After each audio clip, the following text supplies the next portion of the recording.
Hey everyone, welcome back to Beyond Prompting. It's Thursday, August 6th, and you know what that means. Today's theme is human and agent teams, how people and AI agents are learning to work together, what's actually happening inside companies right now, and where this whole experiment is headed. We've got 12 headlines today. Quick hits, no fluff.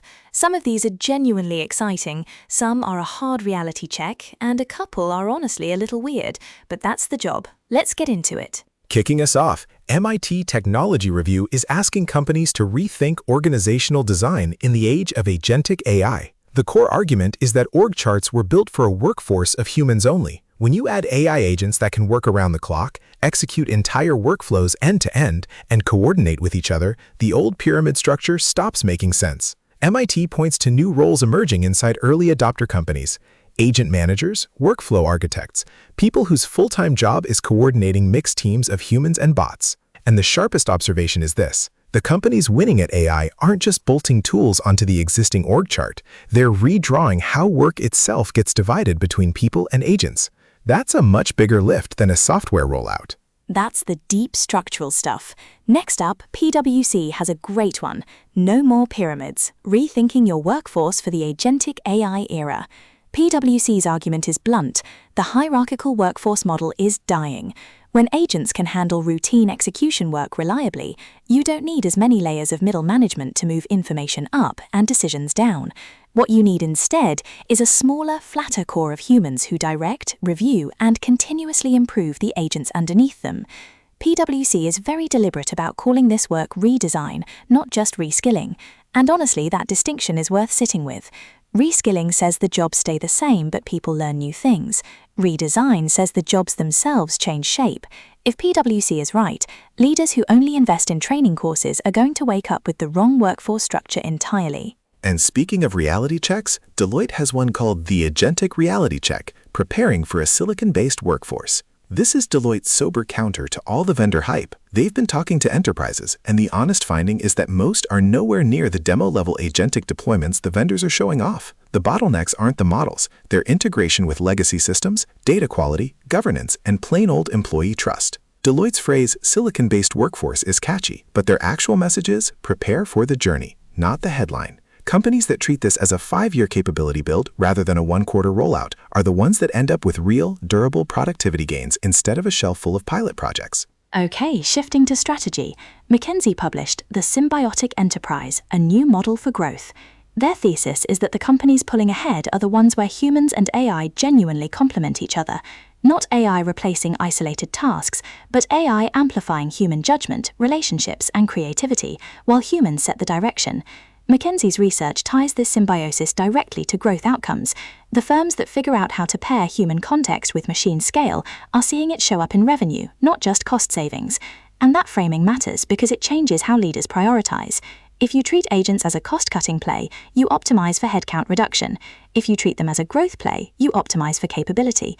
And those lead to very different decisions about where to invest. IDC is out with Work Rewired, navigating the human-AI collaboration wave. It's an analyst research piece that maps how the collaboration wave is rolling through industries: retail, financial services, healthcare, manufacturing. Their key point is that this isn't a single technology adoption, it's a rewire of how work gets done across the enterprise. And one thing IDC emphasizes is measurement. Companies need to actually track collaboration quality: how often humans and agents successfully hand off work, how much rework agents generate, how employees feel about their AI teammates, not just seat counts and tool licenses. Otherwise, IDC argues, you'll never know if the rewire is actually working until it's too late to fix. Now, SiliconANGLE has a take I really like. Human-AI collaboration starts at an organizational bedrock. This came out of the T-Cube's coverage, and the argument is that collaboration fails when the foundation isn't there first. Clean data, well-defined workflows, and trust between teams, that's the bedrock. You can buy all the agent platforms you want, but if your organization doesn't have shared context and a culture that treats AI as a teammate rather than a threat, the agents just become expensive toys. What I love about this piece is that it flips the usual question. Everybody asks, which agent tool should we buy? The better question is our organization ready to work with agents at all? And for most companies, the honest answer is still no. On the human side, Forbes is covering something a little unsettling: unsettling relationships developing between workers and AI coworkers. The piece looks at the psychology of people working alongside AI colleagues, and the findings are genuinely awkward. Workers report feeling performance pressure from algorithmic oversight. Knowing an agent is tracking their work changes how they behave. There's discomfort about what to say to a chatbot that's technically a peer, and managers are starting to use AI outputs to question human judgment, which creates real friction. The through line: companies have gotten very good at designing capable agents, but almost nobody has designed the human experience of working with them. That gap is where the dysfunction lives. Government is getting in on it too. Defense One reports the CIA is rolling out AI Coworkers for its employees, and eventually analysts will run whole teams of AI agents. The deputy director framed it as pure augmentation. Agents do the heavy lifting on data collection and analysis, humans make the final calls. But here's the interesting part. This is one of the earliest large-scale government examples of humans directly managing multi-agent teams as a core job skill. That's a template a lot of organizations will be watching, because if the CIA can make human-managed agent teams work inside a classified, risk-averse environment, the rest of us don't have a great excuse. And the biggest enterprise rollout of the week, CIO Dive is asking why Walmart is rolling out AI to 2 million employees. 2 million. That is not a pilot program.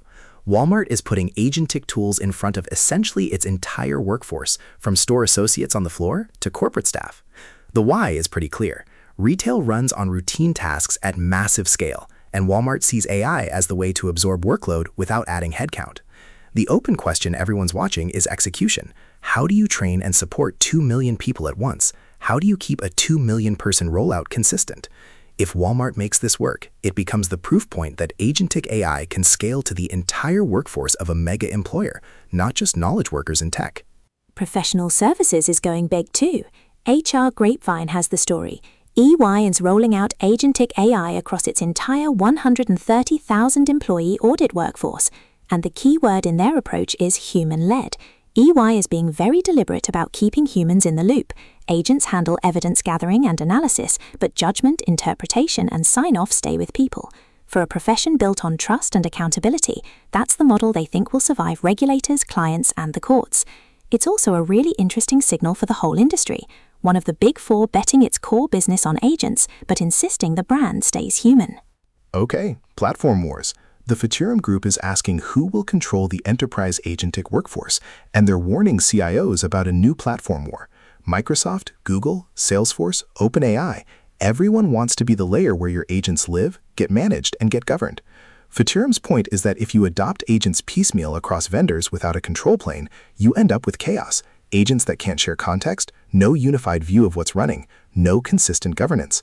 The platform you choose becomes the foundation of your agentic workforce for years to come. So the CIO's decision here matters more than almost any other infrastructure choice they'll make this decade. And we'll close with something a little philosophical. IBM is warning about the ELIZA effect, avoiding emotional attachment to AI coworkers. ELIZA, the 1960s chatbot, fooled people into feeling understood with simple pattern matching, and IBM argues the same thing is happening today with much more polished agents.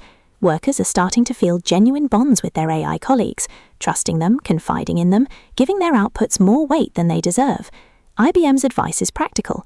Use the tools, benefit from the partnership, but stay aware that the relationship is fundamentally one-sided.